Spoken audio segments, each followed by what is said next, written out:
اس طرح کی جو خواتین ہوں گی ان کے ساتھ تعلق جو ہے جنسی وہ جائز ہے۔ یہ لونڈیاں جو اس طریقے سے لونڈی بنی ہو اس کی فروخت بھی جائز تھی۔ کسی آزاد مرد یا عورت کو پکڑ کر لونڈی یا غلام بنا لینا حرام مطلق، یعنی جو کیا تھا انہوں نے امریکنز نے کہ افریقہ سے پکڑ کر لوگوں کو جو ہے وہ جال ڈالا اور آدمی کو لیا اور لے کر لے گئے اور زنجیروں میں جکڑ کر امریکہ میں لے گئے اور پھر انہوں نے غلام بنا کر رکھا، یہ حرام مطلق ہے۔ اسلام کی تاریخ اس نوع کے کسی بھی غلط حرکت سے بالکل پاک ہے، خالی ہے، صرف جنگ کے۔ اور اس کا بھی میں نے آپ کو بتا دیا کہ یہ سارے اگر اس میں آپشنز نہیں ہیں تو پھر یہ کہ آپ انہیں غلام بنا سکتے ہیں اور ان کی پھر فروخت بھی ہو سکتی ہے۔ یہ ہے جو میرے علم میں ہے۔ باقی کسی کو خامخواہ آپ نے خرید لیا اور کسی کو پکڑ کر کسی آزاد کسی مرد یا عورت کو اور زبردستی لے جا کر کے بھیجا، یہ تو بالکل حرام مطلق ہے، بہت بڑا جرم۔ یہ ضمنی سوال ایک صاحب نے کر دیا ہے کہ نکاح ان لونڈیوں سے بھی کرنا ہوگا۔ نہیں، نکاح لازمی نہیں ہے لونڈیوں کے ساتھ۔ نکاح تو کر لیا تو پھر تو زوجہ ہو گئی، وہ علیحدہ کیٹیگری کہاں رہی۔ لیکن ترغیب دی گئی ہے کہ اگر آپ کسی لونڈی کو اپنی آپ کی وہ لونڈی تھی، وہ تھی پی او ڈبلیو کے طریقے سے آئی تھی، کنیز تھی، آپ نے اسے آزاد کیا، اس سے نکاح کر دیا، بہت بڑا نیکی کا کام ہے۔ تو ایمینسیپیشن جو تھی غلاموں کی اور کنیزوں کی آزادی کے لیے راستہ اللہ تعالیٰ نے یہ پیدا کیا کہ بہت سے گناہ ایسے ہیں کہ جن کا کفارہ یہ رکھ دیا گیا، غلام آزاد کرو، غلام آزاد کرو۔ اور اسی طریقے سے اس کو بہت بڑا نیکی کا کام قرار دیا گیا، فک و رقبۃ، گردنوں کا چھڑا دینا، آزاد کر دینا، یہ بہت بڑی نیکی ہے۔ تو اس حوالے سے اس کا معاملہ اسی طریقے سے کسی لونڈی کے ہاں سے اولاد اگر ہو گئی تو اب وہ ام ولد ہو گئی، اب وہ لونڈی نہیں رہی، ام ولد ہو گئی، اسے فروخت آپ نہیں کر سکتے، وہ آپ ہی کے ہاں رہے گی، لیکن یہ کہ وہ آپ کا اس کا درجہ جو ہے عام کنیز سے وہ بڑھ جاتا ہے۔ یہ تفصیلی قوانین ہے۔ اصولی سوال جہاں تک تھا اس کے حد تک میں نے عرض کر دیا ہے کہ اسلام میں یہ راستہ اب بھی کھلا ہے، اور اس کی حکمت کیا ہے اس پر میں بھی بہت غور کرتا رہا، اس لیے کہ بظاہر تو عام خاص طور پر آج کل کے حالات میں یہ چیز جو ہے ذہن انسان کا اس کو قبول نہیں کرنے کو تیار ہوتا کہ اس طرح کا معاملہ بھی ہونا چاہیے۔ لیکن میں یہ سمجھتا ہوں کہ وہ جو جہاد فی سبیل اللہ آخری دور میں ہونے والے ہیں، جن میں کہ حضرت مہدی اور حضرت عیسیٰ علیہ السلام کا معاملہ بھی ہوگا، اس میں سمجھتا ہوں یقیناً کوئی ایسے مراحل آئیں گے کہ جہاں اس انسٹیٹیوشن کو انووک کرنے کی ضرورت پیش آئے گی، اس کے لیے کہ اس کا راستہ شریعت کے اندر باقی رکھا گیا، کھلا رکھا گیا، اگرچہ اس کو بڑی پابندیاں لگا دی گئیں۔ یہ بھی ہے کہ غلام کو وہی کھلاؤ جو خود کھاتے ہو، وہی پہناؤ جو خود پہنتے ہو، کام کا بھی بوجھ اس پر اتنا زیادہ نہ ڈالو کہ جس کا بہت مشقت والا ہو جائے، کوئی بہت سخت کام ہے تو تم خود بھی اس کے اندر شریک ہو جاؤ اس کے ساتھ۔ یہ ساری چیزیں ہیں، ان کے ساتھ نیک سلوک کرنا، اچھا سلوک کرنا۔ اسی کا نتیجہ یہ ہے کہ عالم اسلام میں ایک دور ایسا آیا کہ مشرق و مغرب میں سب سے بڑی حکومتیں جو تھی وہ غلاموں کی تھی۔ یہ خاندان غلامہ کون تھے جو ہندوستان کے اندر پہلی حکومت بنی اسلامی؟ قطب الدین ایبک کون تھا؟ التتمش کون تھے؟ ملبن کون تھا؟ یہ سب کون؟ سپکدگین کون تھے؟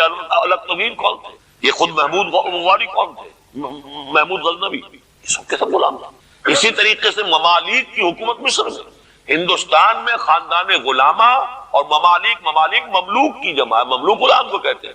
تو ممالک کی حکومت مصر میں، عالم اسلام کی دو عظیم ترین حکومتیں غلاموں کی تھیں، اس لیے کہ غلاموں کو وہ سٹیٹس دیا اسلام نے، اتنے اونچے اور ایسے ایسے غلام جو اتنے بڑے اساتذہ بن گئے کہ شہزادے ان کی جوتیاں سیدھی کرنے کو اپنے لیے فخر سمجھ رہے ہیں، اس لیے کہ عالم دین بن گئے، اتنا بڑا علم انہوں نے حاصل کر لیا کہ اب وہ جو شہزادے جو ہیں وہ ان کی خدمت کر رہے ہیں۔ تو اسلام نے اس کے لیے بڑا حکیمانہ انداز اختیار کیا۔ اب یہ ہے بہت پیاری آیت ہماری خواتین کے لیے قابل غور۔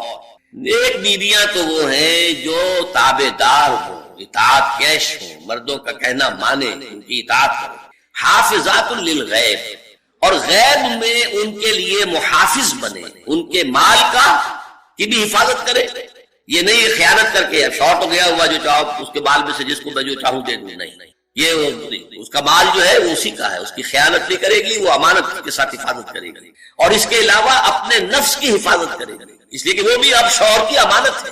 اب اس کا جو بھی جنسی معاملہ ہے وہ اس کے اپنے اختیار میں نہیں رہا، اس کو مل کے بزا کہتے ہیں ہماری فقہ کے اندر، کہ در حقیقت اس کا اختیار کامل اب شوہر کے ہاتھ میں آ چکا ہے، اس کے جنسی اعضاء جو ہے وہ شوہر کے کنٹرول میں، مل کے بزا، ملکیت جو ہے کہ اس کی ہے، لہذا اس میں کوئی خیانت اگر وہ کر رہی ہے تو وہ بھی اس کے خلاف لگائے گا۔ فالصالحات قانتات، تو نیک بیویاں وہ ہوتی ہیں جو تابع دار ہو، فرما بردار ہو، اور غیب میں یعنی شوہروں کی عدم موجودگی میں جبکہ موجود نہیں ہے حفاظت کرنے والی ہو، اور وہ حفاظت مال کی بھی اور اس کے ان کا اپنے نفس کی بھی. اور یہ کام آسان نہیں ہے، آپ کو معلوم ہے. شوہر کبھی 4 مہینے کے لیے باہر چلا گیا ہے، کبھی 1 سال کے لیے باہر چلا گیا ہے. عورت کے لیے اپنے نفس کو تھامے رکھنا، اپنی جنسی خواہشات کو، فرض کی جوان عورت ہے، اس کی اپنی بھی، اس کی بھی تو نفسانی خواہشات ہیں، تو آسان کام نہیں ہے.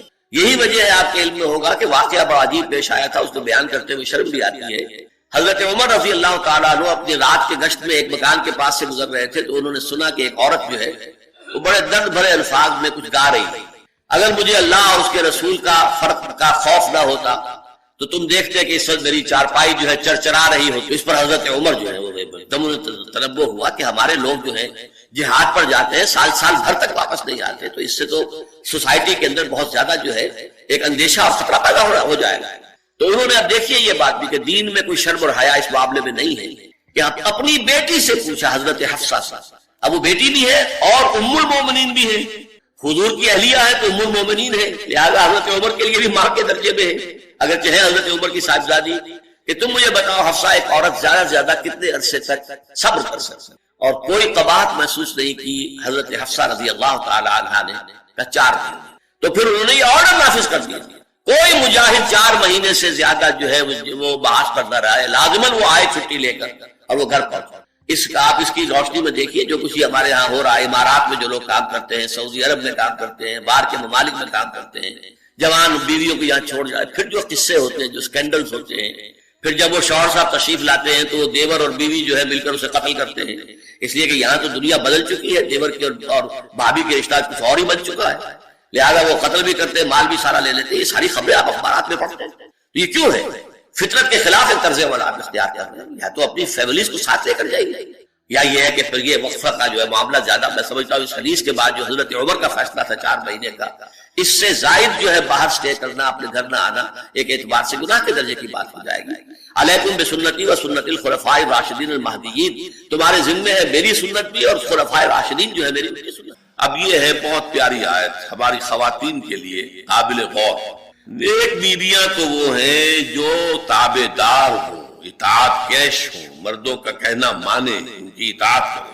حافظات للغیب، اور غیب میں ان کے لیے محافظ بنے، ان کے مال کی بھی حفاظت کرے. یہ نہیں خیانت کر کے اب شوہر تو گیا ہوا جو چاہو اس کے مال میں سے جس کو میں جو چاہوں دے دوں، نہیں، یہ اس کا مال جو ہے وہ اسی کا ہے، اس کی خیانت نہیں کرے گی، وہ امانت کے ساتھ حفاظت کرے گی. اور اس کے علاوہ اپنے نفس کی حفاظت کرے گی، اس لیے کہ وہ بھی اب شوہر کی امانت ہے. اب اس کا جو بھی جنسی معاملہ ہے وہ اس کے اپنے اختیار میں نہیں رہا. اس کو مل کے بزا کہتے ہیں ہماری فقہ کے اندر، کہ در حقیقت اس کا اختیار کامل اب شوہر کے ہاتھ میں آ چکا ہے. اس کے جنسی اعضاء جو ہیں وہ شوہر کے کنٹرول میں، مل کے بزا، ملکیت جو ہے کہ اس کی ہے، لہذا اس میں کوئی خیانت اگر وہ کر رہی ہے تو وہ بھی اس کے خلاف ہو جائے. فالصالحات قانتات، تو نیک بیویاں وہ ہوتی ہیں جو تابع دار ہو، فرما بردار ہو، اور غیب میں یعنی شوہروں کی عدم موجودگی میں جبکہ موجود نہیں ہے حفاظت کرنے والی ہو، اور وہ حفاظت مال کی بھی اور اس کے ان کا اپنے نفس کی بھی. اور یہ کام آسان نہیں ہے، آپ کو معلوم ہے. شوہر کبھی 4 مہینے کے لیے باہر چلا گیا ہے، کبھی 1 سال کے لیے باہر چلا گیا ہے. عورت کے لیے اپنے نفس کو تھامے رکھنا، اپنی جنسی خواہشات کو، فرض کی جوان عورت ہے، اس کی اپنی بھی، اس کی بھی تو نفسانی خواہشات ہیں، تو آسان کام نہیں ہے. یہی وجہ ہے، آپ کے علم میں ہوگا کہ واقعہ بڑا عجیب پیش آیا تھا، اس کو بیان کرتے ہوئے شرم بھی آتی ہے. حضرت عمر رضی اللہ تعالیٰ عنہ اپنی رات کے گشت میں ایک مکان کے پاس سے گزر رہے تھے، تو انہوں نے سنا کہ ایک عورت جو ہے وہ بڑے درد بھرے الفاظ میں کچھ گا رہی ہے. اگر مجھے اللہ اور اس کے رسول کا فرق کا خوف نہ ہوتا تو تم دیکھتے کہ اس وقت میری چارپائی جو ہے چرچرا رہی ہو. تو اس پر حضرت عمر جو ہے وہ تنبہ ہوا کہ ہمارے لوگ جو ہیں جہاد پر جاتے ہیں، سال سال بھر تک واپس نہیں آتے، تو اس سے تو سوسائٹی کے اندر بہت زیادہ جو ہے ایک اندیشہ اور خطرہ پیدا ہو جائے گا. تو انہوں نے اب دیکھیے یہ بات بھی کہ دین میں کوئی شرم اور حیا اس معاملے میں نہیں ہے کہ اپنی بیٹی سے پوچھا، حضرت حفصہ سے. اب وہ بیٹی بھی ہے اور ام المومنین بھی ہے، حضور کی اہلیہ ہے تو ام المومنین ہے، لہذا حضرت عمر کے لیے بھی ماں کے درجے میں ہے، اگرچہ ہے حضرت عمر کی صاحبزادی. کہ تم مجھے بتاؤ حفصہ، ایک عورت زیادہ سے زیادہ کتنے عرصے تک صبر کر سکتی؟ اور کوئی قباحت محسوس نہیں کی حضرت حفصہ رضی اللہ تعالی عنہا نے. 4 مہینے. تو پھر انہوں نے یہ آرڈر نافذ کر دیا، کوئی مجاہد 4 مہینے سے زیادہ جو ہے وہ بحث پر نہ رہے، لازماً وہ آئے چھٹی لے کر اور وہ گھر پہنچے.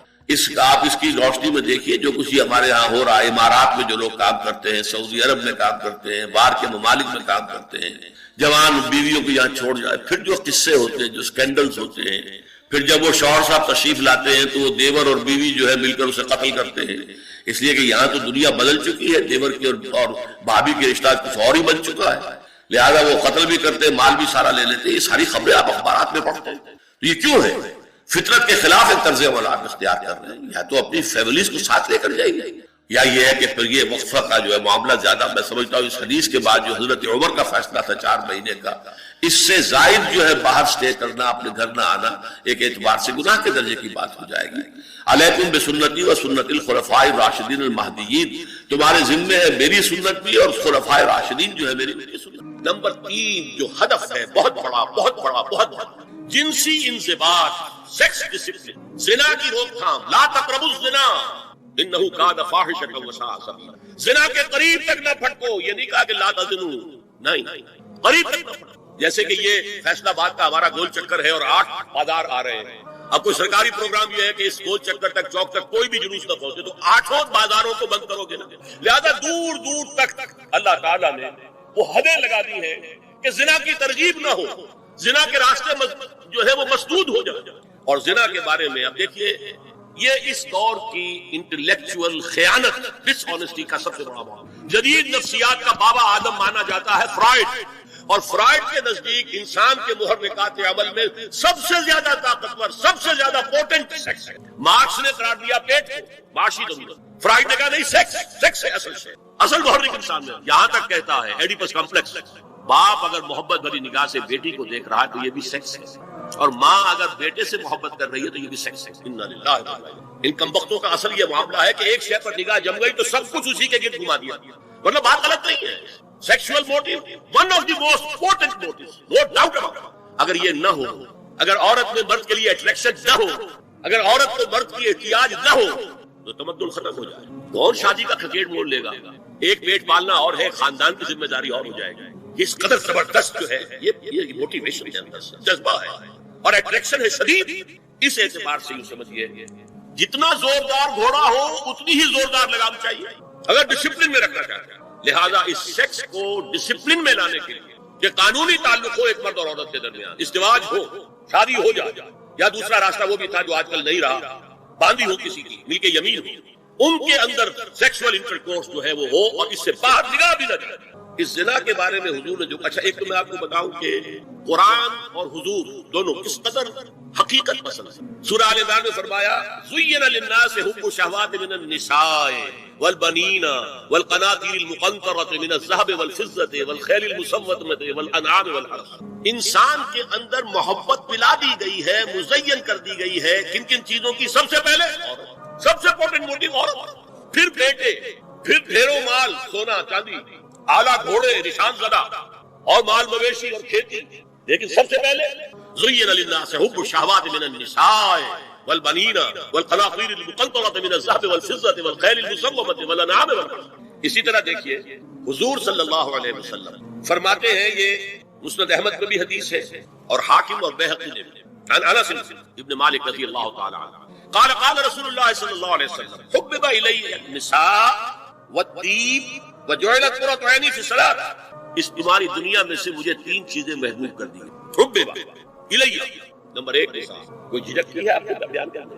ہم شاید یہ جملہ کہتے ہوئے جھجکیں گے؟ اللہ کے رسول نے حقیقت اس کا اعتراف کرو، بہت مضبوط موٹیو ہے، اس میں کوئی شک نہیں، کوئی شک نہیں، کوئی شک نہیں۔ حبب الی النساء والطیب، خوشبو، وجعلت قرۃ عینی فی الصلاۃ، اور میرے آنکھوں کی ٹھنڈک نماز میں۔ اسی طرح خود قرآن میں سورہ احزاب میں جب حضور سے کہا گیا کہ اب بس جتنی شادیاں ہو چکی تھیں آپ نے کر لی ہے، اب آئندہ نہ کریں، وہاں بھی صاف الفاظ آئے، اللہ کو بھی واللہ لا یستحیی من الحق، اللہ کو حق بات کہنے میں کوئی حیا یا کوئی جھجک نہیں ہے۔ حضور کی حدیث ہے ان اللہ كتب على ابن آدم حظه من الزنا ادرک ذلک لا محال، اللہ تعالیٰ نے ہر انسان کا زنا میں ایک حصہ لکھ دیا جو اس کو پہنچ کر رہے گا۔ فزنا العین النظر، آنکھوں کا زنا ہے نامحرم عورت کو دیکھنا، یہ بھی زنا۔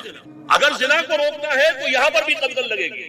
ایک جگہ آیا ہے جس میں النظر سہم، یہ تیر ہے، یہ نظر جو ہے نگاہوں کے تیر، یہ تو آپ شاعری کے اندر بھی اور گانوں کے اندر بھی نگاہوں کے تیر سنتے ہیں کہ نہیں سنتے؟ النظر سہم، یہ تیر، وزن اللسان النطق یا منطق، زبان کا زنا ہے کسی عورت سے گفتگو کر کے چٹخارے لے لے. عورت کی آواز میں بھی ایک لوچ ہے اس میں. اللہ تعالیٰ نے اس سے سراپا ایسا بنایا کہ مرد کے لیے اس کی ہر شے کے اندر اٹریکشن، اس کی آواز میں اٹریکشن. والنفس تمنا وتشتہی، اور باقی رہ گیا نفس، وہ تمنا کرتا ہے کہ اب میں اس سے آگے بھی بڑھوں اور زنا بھی کر لوں. والفرد یصدق ذلک کلہ اور یکذب، لیکن یہ ہو بھی سکتا ہے نہیں بھی ہوتا، لیکن یہ زنا تو کر چکا نا. کان کا زنا اس نے کر لیا، آنکھ کا زنا اس نے کر لیا، زبان کا زنا اس نے. ایک تو زنا کی تعریف ہے، تو زنا کا روک تھام زنا کی جو ہمارے معاشرتی اہداف کے اندر بہت اہم ہے، بہت اہم ہے، بہت اہم. ورنہ معاشرت ٹوٹ پھوٹ کا شکار ہو جائے. لا تقربوا الزنا انہ کان فاحشۃ وساء سبیلا، زنا کے قریب تک نہ پھٹکو. یہ نہیں کہا کہ لا تزنوا، نہیں، قریب تک نہ پھٹکو. جیسے کہ یہ فیصل آباد کا ہمارا گول چکر ہے اور 8 بازار آ رہے ہیں. اب کوئی سرکاری پروگرام یہ ہے کہ اس گول چکر تک، چوک تک کوئی بھی جلوس نہ پہنچے، تو 8 بازاروں کو بند کرو گے نا. لہذا دور دور تک اللہ تعالیٰ نے وہ حدیں لگا دی ہیں کہ زنا کی ترغیب نہ ہو، زنا کے راستے جو ہے وہ مسدود ہو جائے. یہ اس دور کی انٹلیکچوئل خیانت، ڈس آنیسٹی کا سب سے بڑا. جدید نفسیات کا بابا آدم مانا جاتا ہے فرائڈ، اور فرائڈ کے نزدیک انسان کے محرکات عمل میں سب سے زیادہ طاقتور، سب سے زیادہ پوٹنٹ سیکس ہے. اصل محرک انسان میں. یہاں تک کہتا ہے ایڈیپس کمپلیکس، باپ اگر محبت بھری نگاہ سے بیٹی کو دیکھ رہا ہے تو یہ بھی سیکس ہے، اور ماں اگر بیٹے سے محبت کر رہی ہے تو یہ بھی سیکس ہے. ان کمبختوں کا اصل یہ معاملہ ہے کہ ایک شے پر نگاہ جم گئی تو سب کچھ اسی کے گرد گھما دیا. مطلب بات غلط نہیں ہے. Sexual motive one of the most important motive, no doubt about. اگر یہ نہ ہو، اگر عورت میں مرد کے لیے اٹریکشن نہ ہو، اگر عورت کو مرد کی احتیاج نہ ہو تو تمدن ختم ہو جائے. کون شادی کا کھکیڑ مول لے گا؟ ایک پیٹ پالنا اور ہے، خاندان کی ذمہ داری اور ہو جائے گی. اس قدر زبردست جو ہے یہ موٹیویشن ہے، جذبہ ہے اور اٹریکشن ہے شدید. اس اعتبار سے یوں سمجھیے جتنا زوردار گھوڑا ہو اتنی ہی زوردار لگام چاہیے اگر ڈسپلن میں رکھنا چاہتے ہیں. لہٰذا اس سیکس کو ڈسپلن میں لانے کے لیے کہ قانونی تعلق ہو ایک مرد اور عورت کے درمیان، ازدواج ہو، شادی ہو جائے، یا دوسرا راستہ وہ بھی تھا جو آج کل نہیں رہا، باندھی ہو کسی کی، مل کے یمین ہو، ان کے اندر سیکسول انٹرکورس جو ہے وہ ہو اور اس سے باہر نگاہ بھی نہ جائے. قرآن اور حضور دونوں کس قدر حقیقت پسند. سورہ آل عمران میں فرمایا زُيِّنَ لِلنَّاسِ حُبُّ الشَّهَوَاتِ مِنَ النِّسَاءِ وَالْبَنِينَ وَالْقَنَاطِيرِ الْمُقَنطَرَةِ مِنَ الذَّهَبِ وَالْفِضَّةِ وَالْخَيْلِ الْمُسَوَّمَةِ وَالْأَنْعَامِ وَالْحَرْثِ. انسان کے اندر محبت پلا دی گئی ہے، مزین کر دی گئی ہے. کن کن چیزوں کی؟ سب سے پہلے عورت، سب سے امپورٹنٹ موٹیو عورت، پھر بیٹے، پھر ڈھیروں مال، سونا چاندی، اعلیٰ گھوڑے، نشان زدہ اور مال مویشی اور کھیتی. لیکن سب سے پہلے زُيِّنَ لِلنَّاسِ حُبُّ الشَّهَوَاتِ مِنَ النِّسَاءِ وَالْبَنِينَ وَالْقَنَاطِيرِ الْمُقَنطَرَةِ مِنَ الذَّهَبِ وَالْفِضَّةِ وَالْخَيْلِ الْمُسَوَّمَةِ وَالْأَنْعَامِ وَالْحَرْثِ. اسی طرح دیکھیے حضور صلی اللہ علیہ وسلم فرماتے ہیں، یہ مسند احمد میں بھی حدیث ہے اور حاکم اور بیہقی نے بھی، عن انس ابن مالک رضی اللہ تعالی عنہ قال قال رسول اللہ صلی اللہ علیہ وسلم حبب الی النساء والطیب وجعلت قرۃ عینی فی الصلاۃ. اس تمہاری دنیا میں سے مجھے 3 چیزیں محبوب کر. حبب الی، نمبر 1 نساء. جھجک کی ہے آپ کے درمیان؟ ہم شاید یہ جملہ کہتے ہوئے جھجکیں گے. اللہ کا رسول حقیقت ہے اس کا اعتراف کرو. بہت مضبوط موٹیو ہے، اس میں کوئی شک نہیں، کوئی شک نہیں، کوئی شک نہیں. حبب الی النساء والطیب، خوشبو، وجعلت قرۃ عینی فی الصلاۃ، اور میرے آنکھوں کی ٹھنڈک. اسی طرح خود قرآن میں سورہ احزاب میں جب حضور سے کہا گیا کہ اب بس جتنی شادیاں ہو چکی تھیں آپ نے کر لی ہیں، اب آئندہ نہ کی، وہاں بھی صاف الفاظ آئے ہیں. اللہ کو بھی واللہ لا یستحیی من الحق، اللہ کو حق بات کہنے میں کوئی حیا یا کوئی جھجک نہیں ہے. وَلَوْ أَعْجَبَكَ حُسْنُهُنَّ، اے نبی چاہے عورتوں کا حسن جو ہے وہ آپ کو بھلا لگے، لیکن اب آئندہ شادی نہیں. یہ میں تائید کر رہا ہوں فرائڈ. اس گدھے نے جو آگے تک پہنچا دیا ہے معاملہ وہ ہے غلط. بنیادی بات صحیح ہے قرآن مجید کے کہ سیکس موٹیو بہت سخت ہے، بہت زور ہے. حضور کی حدیث ہے ان اللہ کتب علی ابن آدم حظہ من الزنا ادرک ذلک لا محال. اللہ تعالیٰ نے ہر انسان کا زنا میں ایک حصہ لکھ جو اس کو پہنچ کر رہے گا۔ فزنا العین النظر، آنکھوں کا زنا ہے نامحرم عورت کو دیکھنا، یہ بھی زنا۔ اگر زنا کو روکنا ہے تو یہاں پر بھی قدغن لگے گی۔ ایک جگہ آیا ہے حدیث میں النظر سہم، یہ تیر ہے، یہ نظر جو ہے نگاہوں کے تیر، یہ تو آپ شاعری کے اندر بھی اور گانوں کے اندر بھی نگاہوں کے تیر سنتے ہیں کہ نہیں؟ النظر سہم، یہ تیر ہے۔ وزنا اللسان النطق یا منطق، زبان کا زنا ہے کسی عورت سے گفتگو کر کے چٹخارے لے۔ عورت کی آواز میں بھی ایک لوچ ہے، حسن ہے، اللہ تعالیٰ نے اسے سراپا ایسا بنایا کہ مرد کے لیے اس کی ہر شے کے اندر اٹریکشن، اس کی آواز میں اٹریکشن۔ والنفس تمنا و تشتہی، اور باقی رہ گیا نفس، وہ تمنا کرتا ہے کہ اب میں اس سے آگے بھی بڑھوں اور زنا بھی کر لوں۔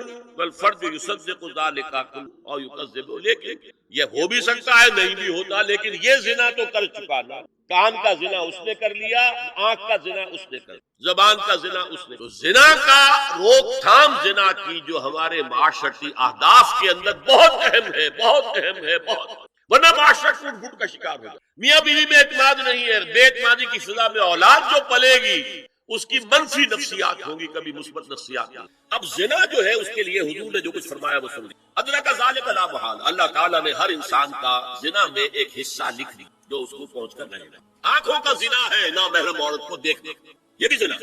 اگر زنا کو روکنا ہے تو یہاں پر بھی قدغن لگے گی۔ زبان کا زنا ہے کسی عورت سے گفتگو کر کے چٹخارے لے، عورت کی آواز میں بھی ایک لوچ ہے، حسن ہے، اللہ تعالیٰ نے اسے سراپا ایسا بنایا کہ مرد کے لیے اس کی ہر شے کے اندر اٹریکشن، اس کی آواز میں اٹریکشن۔ والنفس تمنا و تشتہی، اور باقی رہ گیا نفس، وہ تمنا کرتا ہے کہ اب میں اس سے آگے بھی بڑھوں اور زنا بھی کر لوں۔ والفرد یصدق ذلک کلہ او یکذب، لیکن یہ ہو بھی سکتا ہے نہیں بھی ہوتا، لیکن یہ زنا تو کر چکا نا، کان کا زنا اس نے کر لیا، آنکھ کا زنا اس نے کر لیا، زبان کا زنا اس نے۔ ایک تو زنا کی تعریف ہے۔ سورہ بقرہ کی ان آیات کی نماز میں تلاوت کرتے ہوئے میرے دل میں خیال پیدا ہوتا ہے کہ میں ان گناہوں کی معافی مانگ رہا ہوں جو بھول کر یا چوک کر ہو گئے، لیکن جو گناہ میں نے پورے شعور سے کیے اور اب بھی کر گزرتا ہوں ان سے کن الفاظ میں معافی مانگی جائے؟ وہ معافی مانگنے کے لیے تو یہ ہے کہ رب انی ظلمت نفسی ظلما کثیرا، جیسے حضرت آدم سے خطا ہوئی تھی اور حضرت حوا اور آدم نے دعا مانگی تھی ربنا ظلمنا انفسنا وان لم تغفر لنا وترحمنا لنکونن من الخاسرین، وہ دعائیں بھی قرآن مجید میں موجود ہیں۔ یا جیسے کہ حضرت یونس علیہ السلام سے غلطی ہو گئی تھی، اللہ کی اجازت کے بغیر وہ اپنی قوم کو چھوڑ کر چلے گئے، تو انہوں نے جو تسبیح کی ہے، جو ہمارے ہاں جس کی تسبیح بھی کی جاتی ہے اور اس کا آیت کریمہ کا جو ہے ورد کیا جاتا ہے، بلکہ وہ بھی اصل میں قلب کی گہرائیوں اور شعور کے ساتھ جو اگر ادا کی جائے تو بہت، لا الہ الا انت سبحانک انی کنت من الظالمین، تو یہ جو ہے استغفر اللہ ربی من کل ذنب واتوب الیہ، یہ بھی ہے۔ تو مختلف ہے اس کے لیے کہ جو قرآن مجید میں بھی آئی ہے اور احادیث میں بھی۔ البتہ توبہ کے بارے میں چونکہ ذکر آج ہوا ہے اور آپ نے سوال بھی کیا ہے، تو یہ بات واضح ہو جانی چاہیے، توبہ کی 3 شرطیں ہیں صحیح توبہ ہونے کی، اور یہ 3 شرطیں ہیں حقوق اللہ میں جو گناہ ہوا ہے اس کے ذریعے، حقوق العباد میں ہوا تو 4تھی شرط اور ہے۔ وہ 3 شرطیں کیا ہیں؟ گناہ پر حقیقی پشیمانی ہو، دل میں شرمندگی ہو، تاسف ہو کہ یہ کام میں نے کیوں کیا یا کیوں کرتا رہا اب تک، اور نمبر 2 عزم مصمم ہو کہ آئندہ ہرگز نہیں کروں، اور نمبر 3 اس کو چھوڑ دے بالفعل، وہ عزم مصمم پر عمل شروع ہو جائے۔ اگر کہ یہ ہو سکتا ہے کہ پھر غلطی ہو جائے، پھر ظہور ہو جائے، پھر نسیان ہو جائے، کوئی پرواہ نہیں، اس وقت جب کہ وہ توبہ کر رہا ہے، نمبر 1 پشیمانی ہو حقیقی، نمبر 2 عزم مصمم ہو کہ دوبارہ ارتکاب نہیں کروں گا، نمبر 3 بالفعل اس کام کو چھوڑ دے۔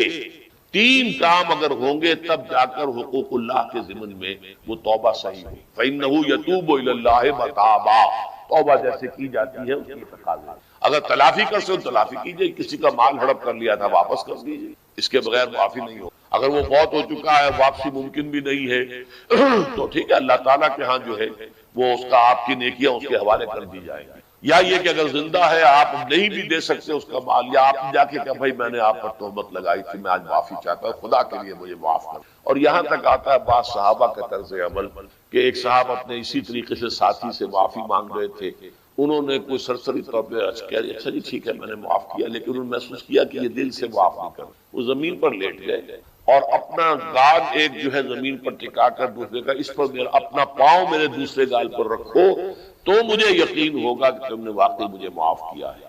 یہ کیفیت تو اس انسان کی ہوگی نا جسے واقعتاً محاسبہ اخروی کا احساس ہو اور شدید کے اس کی جواب دہی ہوگی. تو اس کے لیے تو پھر وہ ہر طرح سے تلافی کے لیے خوشامد کرے گا، بھائی خدا کے لیے مجھے معاف کر. اور جی معاف کر دیں آپ، بس یہ کیا ہے، ایک معافی وہ ہوتی ہے وہ جو پولیس والے بھی معافی مانگ لیتے ہیں کبھی کبھی، تو وہ معافی نہیں ہوئی. حقیقتاً دل سے آپ معافی مانگیں تو وہ ہے معافی، اور واقعتاً دل سے معاف کر. تو یہ ہے چوتھی شرط ہے کہ جو حقوق العباد کے سلسلے انسان میں جو ایک جنسی طلب ہے، اس میں جو ایک شہوت کا مادہ ہے، انسان نے خام خواہ اپنے اوپر قدغنیں عائد کر لی ہیں، اور صحیح اور غلط اور جائز اور ناجائز، ماں بیٹی بیوی میں خام خواہ کی ایک تفریق ہے جو انسان نے قائم کر لی ہے. یہ تمام تفریقیں غیر فطری ہیں، اس لیے کہ حیوانات میں ہم یہ دیکھتے ہیں کہ ایسی کوئی تفریق موجود نہیں، بلکہ یہ کہ جیسے پیاس لگے کسی انسان کو تو پانی جہاں سے مل جائے، یا یہ کہ اگر بھوک لگتی ہے تو جہاں سے بھی اس کی انسان تشفی کر لے، اسی طور سے یہ بھی ایک انسان کی طبعی خواہش ہے جیسے وہ ابھرے ویسے ہی اس کو جس طور سے بھی موقع ملے اس کی تسکین حاصل کر لینی چاہیے. یہ دو اصل میں فلسفیانہ نقطہ نظر، اور جیسا کہ میں نے عرض کیا خاص طور پر ادب کے میدان سے، لٹریچر کے میدان سے، خاص طور پر افسانوی انداز میں، ناولوں کے انداز میں، ڈراموں کے انداز میں یہ فکر پھیلایا گیا. یہ فکر ہے کہ جس نے مغرب کی تہذیب کا جو یہ سماجی عنصر ہے اسے واقعتاً یہ ہے کہ ایک سنڈاس بنا کر رکھ دیا. جیسا کہ میں نے عرض کیا کہ ویسے تو پورے یورپ میں اور اسی کا عکس ہے اس وقت پوری دنیا میں اس تہذیب کے اثرات موجود ہیں، لیکن یہ کہ درجات ہیں. تو درجے کے اعتبار سے دیکھا جائے تو غالباً برطانیہ کا معاشرہ اور اس کے ساتھ یہ اسکینڈینیوین کنٹریز جو ہیں یہ اس معاملے میں اس وقت پوری نوع انسانی کے امام شمار کیے جا سکتے ہیں. مجھے چونکہ امریکہ بھی جانے کا اتفاق ہوتا رہتا ہے تو میں نے یہ محسوس کیا کہ امریکی معاشرہ ابھی اس اعتبار سے بہت پیچھے ہے. یورپ کو اس میں پیش قدمی کا اور امامت کا شرف حاصل ہو چکا ہے، اور خاص طور پر یورپ میں بھی یہ تین ممالک جو ہیں یہ بہت آگے نکل گئے. چنانچہ شرم اور حیا نام کی کسی شے کا کوئی وجود وہاں نہیں ہے، عصمت و عفت کا کوئی تصور موجود نہیں ہے. معلوم ہوتا ہے کہ یہ چیزیں انسان کی لغت کی میں سے خارج ہو چکی ہیں، اس کے سوچ کے دائرے سے باہر ہو چکی ہیں. اور اسی کا سب سے بڑا مظہر یہ ہے کہ آپ کو معلوم ہوگا کہ برطانیہ میں بھی یہ قانون منظور ہو چکا ہے، اور اسکینڈینیوین کنٹریز میں بھی، کہ دو مردوں کی شادی بھی ہو سکتی ہے. دو مرد لیگلی قانونی طور پر شوہر اور بیوی کی حیثیت سے رہ سکتے ہیں، قانون انہیں تسلیم کرے گا یہ شوہر ہے اور یہ بیوی. اب اس درجے پرورشن، اس درجے فطرت انسانی کا مسخ ہو جانا، یہ چیز کہ جو ناقابل قیاس ہے، لیکن یہ کہ بالفعل دنیا کے اندر یہ موجود ہے. اور پچھلے دنوں جب مجھے اتفاق ہوا جانے کا سویڈن، تو وہاں معلوم ہوا کہ ایک پاکستانی بھی ہے، ایک سرحد کے رہنے والے صاحب جنہوں نے کہ ایک لڑکے سے وہاں شادی کی ہوئی ہے، اور قانونی اعتبار سے وہ میاں اور بیوی کی حیثیت سے وہاں مسلم طور پر زندگی گزار رہے ہیں. یہ جو معاملہ ہے مجھے زیادہ صدمہ جس بات کا ہوا وہ اس پہلو سے کہ اس معاشرے کی جو اچیومنٹس ہیں، جو انہوں نے خوبیاں حاصل کی، ہمارا معاشرہ جو ہے ان کے بارے میں تو سوچنے کو بھی تیار ہے. مثلاً یہ کہ سیاسی سطح پر مساوات، معاشی کفالت کا اصول کہ کوئی شخص وہاں بھوکا نہیں رہ سکتا، ہر شخص کی گویا کہ کفالت جو ہے وہ ریاست کے ذمے ہے. وہ باتیں جو اسلام نے دی تھی، جو حضرت عمر فاروق رضی اللہ تعالیٰ عنہ کے سے قول منسوب ہے کہ اگر دجلہ و فرات کے کنارے کوئی کتا بھی بھوکا پیاسا مر گیا تو عمر قیامت کے دن ذمہ دار ہوگا. یہ نقشہ واقعہ ہے، تسلیم کرنا پڑتا ہے کہ ان لوگوں نے اس چیز کو آج کی دنیا میں بالفعل حاصل کر کے دکھایا.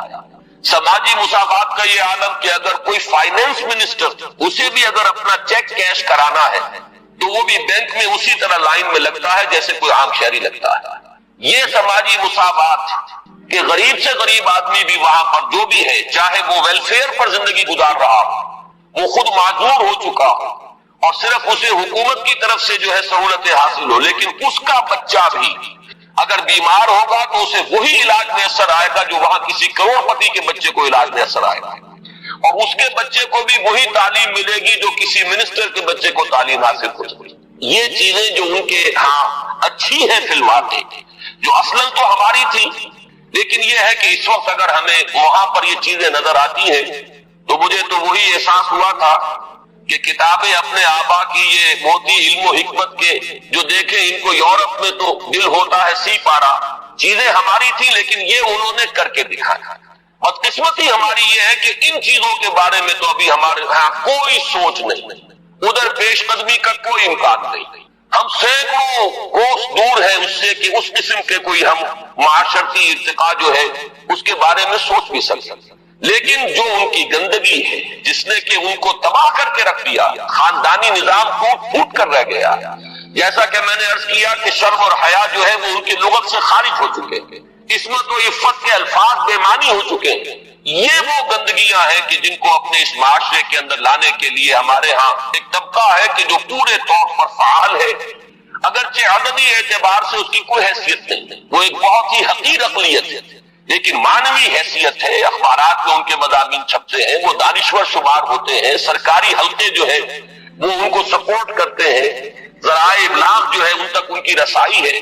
لہذا اس معاشرے میں تیزی کے ساتھ یہ چیزیں جو ہے وہ سرایت کرتی چلی جا رہی ہیں.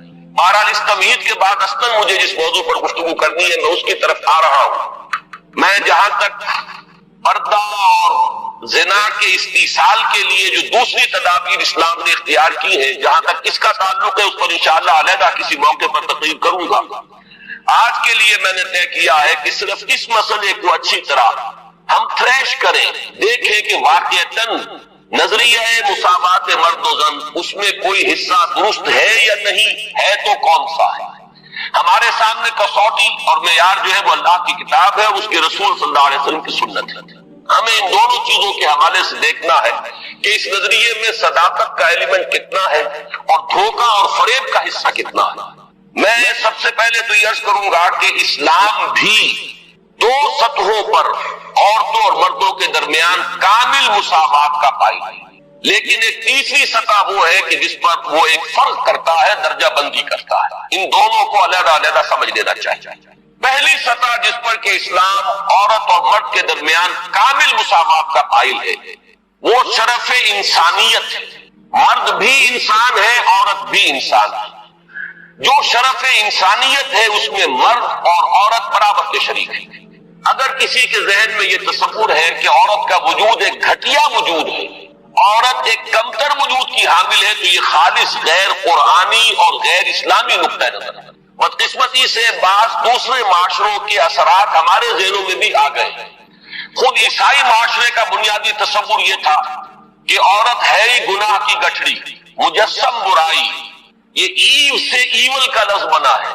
حضرت حوا کے لیے ان کے ہاں لفظ ایو ہے اور ایو سے ایول ہے. ایول برائی کو کہتے ہیں، یعنی یہ کہ عورت کا تو سارا وجود ہی سرتاسر برائی ہے. یہ چیزیں کچھ مختلف ذرائع سے ہمارے ذہنوں میں بھی آئی ہیں. پھر یہ کہ یہ معاشرہ جو ہے ہمارا جو پس منظر ہے تاریخی ہندو معاشرہ، اس میں بھی عورت کے گھٹیا ہونے کا تصور موجود ہے. تو سب سے پہلے یہ کہ ہمیں اپنے قلوب کا اذہان کا جائزہ لینا چاہیے کہ اگر اس طرح کا کوئی جرثومہ ہمارے فکر میں ہے تو یہ خالص غیر قرآنی غیر اسلامی. شرف آدمیت جس کا نام ہے اس میں عورت اور مرد برابر اور مساوی طور پر شریک ہے. میں نے اس کے ضمن میں آپ کے سامنے ایک تو آیت مبارکہ پڑھی ہے سورہ نساء کی. آپ کو معلوم ہے کہ معاشرتی مسائل پر قرآن مجید کی جامع ترین سورت سورہ نساء، اس کا آغاز ہی اس سے ہوتا ہے کہ یا ایھا الناس، اے لوگو، اتقوا ربکم الذی خلقکم من نفس واحدۃ وخلق منها زوجها وبث منہما رجالا کثیرا ونساء. اے لوگو، اپنے اس رب کا تقوی اختیار کرو جس نے تمہیں ایک انسانی جان سے پیدا کیا، اسی سے اس کا جوڑا بنایا اور ان دونوں سے کثیر تعداد میں مردوں اور عورتوں کو زمین میں پھیلا دیا. گویا کہ پوری نوع انسانی ایک انسانی جوڑے کی نسل ہے. آدم اور حوا علیہ السلام انہی کی اولاد ہے. تمام انسان اس پہلو سے تمام انسان بھی برابر ہیں، اگرچہ نسلیں ان کے اندر وجود میں آ گئی ہیں، اگرچہ شکلیں مختلف ہو گئی ہیں، رنگتیں ان کی تبدیل ہو گئی ہیں، ایک دوسرے سے بہت مختلف ہو گئی ہیں، لیکن یہ کہ تمام شعوب و قبائل کا فرق ہو یا لونی یا لسانی فرق ہو، ان سب کی کوئی حقیقت اس اعتبار سے نہیں ہے کہ کوئی ان میں اونچا ہو جائے کوئی نیچا ہو جائے. کلکم بنو آدم و آدم من تراب. تم سب کے سب جو ہو آدم کی نسل سے ہو اور آدم مٹی سے بنائے گئے تھے. لا فضل لعربی علی عجمی ولا لعجمی علی عربی ولا لأحمر علی اسود ولا لأسود علی احمر الا بالتقوی. یہ معاملہ جہاں عربی اور عجمی اور کالے اور گورے کے مابین ہے، وہیں مرد اور عورت کے مابین ہے. ایک ہی انسانی نسل. اور آج بھی آپ دیکھیے آدم و حوا سے آگے گزر کر آخر ایک ہی ماں باپ کی اولاد میں بیٹے بھی ہوتے ہیں، بیٹیاں بھی ہوتی ہیں. ایک ہی باپ کے نطفے سے بیٹا بھی ہے اور بیٹی بھی ہے. ایک ہی ماں کے بدن سے بیٹی کی بھی ولادت ہو رہی ہے اور بیٹے کی بھی ہو رہی ہے. تو کوئی فرق و امتیاز ان کے مابین اس پہلو سے کہ مرد مرد ہونے کے ناطے اعلیٰ ہو اور عورت عورت ہونے کے حوالے سے گھٹیا اور ادنا ہو، یہ خالص غیر اسلامی غیر قرآنی تصور ہے. شرف آدمیت، شرف انسانیت میں یہ بالکل مساوات ہے. دوسری چیز کہ جس میں اسلام پوری مساوات تسلیم کرتا ہے وہ ہے نیکی کا میدان، خیر کا میدان، اخلاق کا میدان، روحانیت کا میدان. اس میں بھی دونوں برابر ہیں، ان میں کوئی تفریق نہیں، کسی پہلو سے کوئی فرق نہیں. میں نے اس کے ضمن میں ایک طویل آیت قرآن مجید کی آپ کو پڑھ کر سنائی ہے. آپ خود غور کریں گے کہ یہ جو گردان کا سا انداز یہاں لیا گیا ہے سورہ احزاب کی آیت نمبر 36 میں، آیت نمبر 35 میں، اس سے آپ خود اندازہ کر سکتے ہیں کہ تصور کیا دینا مقصود ہے. ان المسلمین والمسلمات، بے شک مسلمان مرد مسلمان عورتیں، والمومنین والمومنات، مومن مرد مومن عورتیں، والقانتین والقانتات، فرما بردار مرد فرما بردار عورتیں، والصادقین والصادقات، راست باز مرد راست باز عورتیں، والصابرین والصابرات، صبر کرنے والے مرد اور صبر کرنے والی عورتیں، والخاشعین والخاشعات، اللہ سے خشوع کا تعلق رکھنے والے، اللہ کے سامنے جھکنے والے مرد اور جھکنے والی عورتیں، والمتصدقین والمتصدقات، اور صدقہ دینے والے مرد اور صدقہ دینے والی عورتیں، والصائمین والصائمات، اور روزہ رکھنے والے مرد اور روزہ رکھنے والی عورتیں، والحافظین فروجہم والحافظات، اور اپنی شرمگاہوں کی حفاظت کرنے والے مرد اور اپنی شرمگاہوں کی حفاظت کرنے والی عورتیں، والذاکرین اللہ کثیرا والذاکرات، اور اللہ کا ذکر کثرت سے کرنے والے مرد اور اللہ کا ذکر کثرت سے کرنے والی عورتیں. اعد اللہ لہم مغفرۃ واجرا عظیما، اللہ نے ان سب کے لیے تیار کی ہوئی ہے، فراہم کی ہوئی ہے مغفرت بھی اور بہت بڑا اجر. یہ سارا جو ہے اس آیت کا ماحصل کیا ہے؟ یہ تمام وہ اوصاف ہے کہ جو مطلوب ہے، یہ محاسن ہے، یہ بھلائیاں ہیں، یہ نیکیاں ہیں، یہ اعلیٰ اقدار ہیں جو اسلام چاہتا ہے کہ انسانوں کے اندر پروان چڑھے. اور اس آیت کا انداز بتا رہا ہے کہ اس میں کوئی فرق و تفاوت نہیں، کسی کے لیے کوئی معاملہ نہیں ہے کہ عورتوں کے لیے یہاں جو ہے داخلہ ممنوع ہے یا عورتیں اس مقام تک رسائی حاصل نہیں کر سکتی، بلکہ یہ کہ نیکیوں میں، بھلائیوں میں، خیرات میں، حسنات میں، ان تمام کیفیات کے اندر عورتوں اور مردوں کے لیے کھلا میدان ہے. اپنی اپنی محنت، اپنی اپنی کوشش سے جو بھی چاہے اعلیٰ سے اعلیٰ مقام حاصل کر لیں. اسی مضمون کے لیے میں نے ایک آیت آپ کو سورہ نساء کی بھی سنائی. للرجال نصیب مما اکتسبوا وللنساء نصیب مما اکتسبن، مردوں کے لیے حصہ ہے ان میں سے جو انہوں نے کمایا، اور کمائی سے یہاں مراد ہے اعمال کی کمائی. کسب کا لفظ قرآن مجید میں شاذ کہیں آیا ہے معاشی کمائی کے لیے، آیا ضرور ہے لیکن بہت شاذ. اصل میں یہ لفظ جہاں بھی آتا ہے وہ اصل کمائی جو ہے انسان کی اس دنیا میں وہ نیکی یا بدی ہے. یہ جو معاش کی محنت ہے اور آپ اپنے لیے کوئی رزق فراہم کرتے ہیں، کوئی اپنی زندگی کے سلسلے کو برقرار رکھنے کے لیے ضروریات زندگی فراہم کرتے ہیں، یہ چیز تو ایک دنیا کی زندگی کی برتنے کی چیز ہے، یہ کوئی پائیدار شے نہیں ہے. اصل میں جو کچھ ہم کماتے ہیں وہ یا نیکی ہے یا بدی، یا خیر ہے یا شر ہے. ہم نے اپنی توانائیوں کا جو اصل حاصل جو ہے اس دنیا میں حاصل کیا وہ یا خیر ہے اور یا شر ہے. تو اصل میں قرآن مجید میں کسب کا لفظ آتا ہے اعمال کے لیے کہ کیا کمایا. اس کو بھی بعض لوگوں نے اس دور میں، بعض دانشوروں نے غلط طریقے پر انٹرپریٹ کیا ہے. اس کو سمجھ لینا چاہیے کہ یہاں اس آیہ مبارکہ میں لفظ کسب آ رہا ہے انسانی اعمال کے لیے. للرجال نصیب مما اکتسبوا، جو کمائی مرد کریں گے انہیں اس میں سے حصہ مل جائے گا. وللنساء نصیب مما اکتسبن، اور جو کمائی عورتیں کریں گی وہ اس میں سے حصہ پائیں گے. یہ نہیں ہے کہ مرد کی کمائی میں سے عورت کو حصہ مل جائے اور عورت کی کمائی میں سے مرد کو حصہ مل جائے. شوہر کی اگر نیکی ہے تو اس کا فائدہ شوہر ہی کو پہنچے گا، بیوی کو نہیں پہنچ سکے گا۔ بیوی کی اگر نیکی ہے تو اس کا فائدہ بیوی ہی کو پہنچے گا، شوہر کو نہیں پہنچے گا۔ وَاسْأَلُوا اللَّهَ مِنْ فَضْلِهِ، اور یہ میدان کھلے ہوئے ہیں، اللہ سے سوال کرو، درخواست کرو، اس کے فضل میں سے مانگو جتنا مانگ سکتے تھے۔ یہ مانگنے کے لیے بھی ایک استعداد مطلوب ہے۔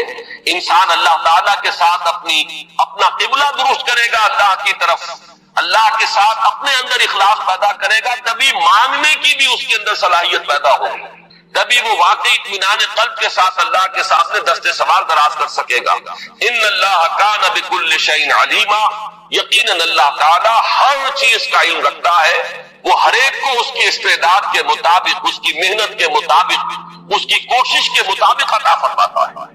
اس میں ایک آیت اور چاہتا ہوں کہ آپ حضرات کے سامنے رکھوں، اور اس کے حوالے سے ذرا میں ہماری تاریخ کا جو صدر اول ہے، صحابہ کرام کا دور، اور اس میں سے بھی بالکل سابقون الاولون کا جو دور ہے، اس میں سے چند حوالے دینا چاہتا ہوں کہ کس طرح ہمارے سامنے ان معاملات میں عورت اور مرد بالکل، میں یہاں جان بوجھ کر لفظ استعمال کر رہا ہوں شانہ بشانہ، کہ جو آج غلط طریقے پر استعمال ہو رہا ہے، مختلف میدانوں میں عورت اور مرد کو شانہ بشانہ چلانے کی کوشش ہو رہی ہے، اصل میں یہ میدان ہے کہ جہاں اب مرد اور عورت شانہ بشانہ چلنے چاہیے۔ وہ سورہ آل عمران کی آخری رکوع کی آیت ہے، آپ میں سے اکثر حضرات کے ذہن میں ہوگا کہ اس مقام پر اللہ تعالیٰ نے اپنے کچھ نیک بندوں کی دعا نقل کی ہے، بڑی طویل دعا ہے، اور اس دعا کے بعد فوراً جو آیت آتی ہے اس میں اس دعا کی قبولیت کا اعلان ہے۔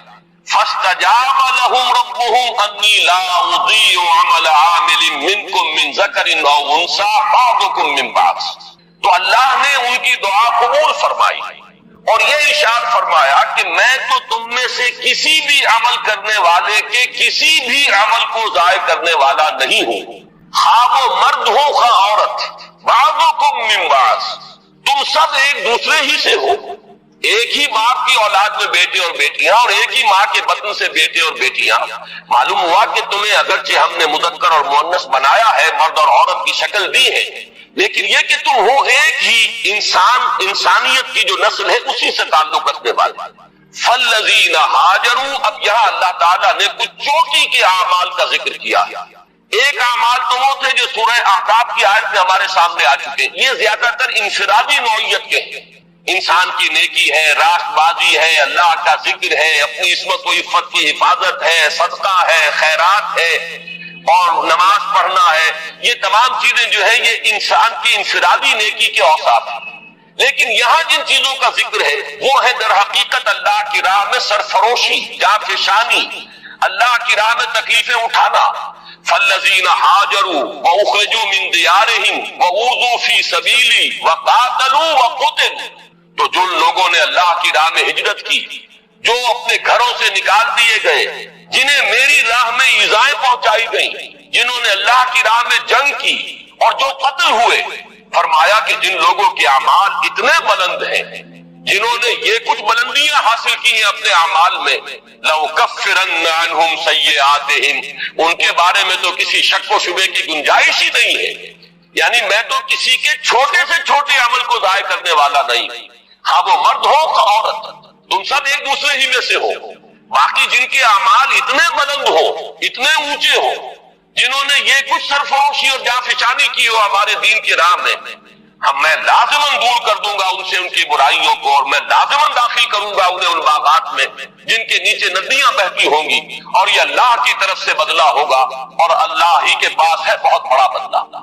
اب اس آیت کو سامنے رکھیے، اور میں یہ چاہتا ہوں کہ مردوں اور عورتوں کے درمیان اس پہلو سے جو مساوات سامنے آتی ہے تاریخ اسلامی کے صدر اول میں خاص طور پر، اس کی چند جو مثالیں ہیں وہ آپ کے سامنے آ جائیں۔ دیکھیے، آپ کو معلوم ہے کہ اگرچہ نبوت کا درجہ بہت بلند ہے، بہت اعلیٰ ہے، نبوت و رسالت ایک بہت بڑا منصب ہے، اور یہ بالکلیہ وہبی شے ہے، اکتسابی نہیں۔ اب تو اس کا دروازہ مستقلاً بند ہو چکا محمد الرسول اللہ صلی اللہ علیہ وسلم کے بعد، لیکن یہ کہ آپ سے پہلے بھی اور آپ کے ضمن میں بھی یہ وہبی شے تھی، اکتسابی نہیں تھی۔ کوئی اپنی محنت سے نبوت حاصل نہیں کر سکتا تھا، بلکہ اللہ تعالیٰ جس کو چاہتا تھا منتخب فرماتا تھا۔ اب ان سے کم تر درجے جو ہے ان میں صدیقیت ہے، شہادت ہے، جیسے کہ سورہ نساء کی آیت میں آیا ہے اولئک مع الذین انعم اللہ علیہم من النبیین والصدیقین والشہداء والصالحین۔ اب میں آپ سے عرض کروں گا کہ جہاں تک مرتبہ صدیقیت کا تعلق ہے، اگرچہ اہل سنت کا یہ اجماعی عقیدہ ہے کہ حضرت ابوبکر صدیق صدیق اکبر سب سے بڑے صدیق، بلکہ یہ کہ تمام انسانوں میں انبیاء کے بعد افضل ترین شخصیت حضرت ابوبکر، لیکن واقعہ یہ ہے کہ جس مرتبہ و مقام پر مردوں میں حضرت ابوبکر صدیق ہے صدیق اکبر، بالکل اسی مقام پر خواتین میں حضرت خدیجہ الکبریٰ ہے رضی اللہ تعالی عنہا، جو صدیقۃ الکبریٰ ہے۔ ان کے نام کے ساتھ یہ لفظ کبریٰ جو آیا ہے، اکثر لوگ جو ہے اس کو سمجھتے نہیں، کبریٰ اکبر کا مؤنث ہے، یہ صدیق اکبر ہے، وہ صدیقۃ الکبریٰ ہے کہ صدیقہ جو ہے، آپ کو معلوم ہے یہ لفظ قرآن میں حضرت مریم کے لیے آیا، امہ صدیقہ، حضرت عیسیٰ کی والدہ کے بارے میں آیا، وہ صدیقہ تھی۔ اسی طریقے سے حضرت آسیہ کا ذکر آیا، فرعون کی بیوی کا۔ لیکن یہ ہے کہ اس امت میں جس مرتبہ و مقام پر مردوں میں حضرت ابوبکر صدیق ہے، بالکل اسی مرتبہ و مقام پر خواتین میں حضرت خدیجہ الکبریٰ ہے رضی اللہ تعالی عنہ۔ بلکہ واقعہ یہ ہے کہ اگر آپ مجھ سے پوچھیں میرے دل کی بات، فاش گویا ماں کے درد مضمرس، تو مجھے تو واقعتاً یہ طے کرنا مشکل ہو جاتا ہے کہ ان دونوں میں سے افضلیت کس کی ہے۔ اس لیے کہ جہاں تک اولیت ایمان کا تعلق ہے، اس میں بھی یہ بات بالکل سمجھ میں آتی ہے کہ حضرت خدیجہ کا ایمان مقدم ہونا چاہیے حضرت ابوبکر صدیق سے، اس لیے کہ پہلی وحی کے بعد آ کر سب سے پہلی جو گفتگو کی ہے حضور نے، ظاہر بات ہے کہ وہ اپنی زوجہ محترمہ سے کی۔ جس طریقے سے انہوں نے تصدیق کی ہے اور جس طریقے سے حضور کو تسلی دی ہے اور دلجوئی ان کی فرمائی ہے کہ آپ گھبرائیں نہیں، جب آپ نے فرمایا کہ انی خشیت علی نفسی، مجھے تو اپنی جان کا اندیشہ ہو گیا، تو کس درجے بلند دلیل کے ساتھ آپ کو تسلی دی ہے۔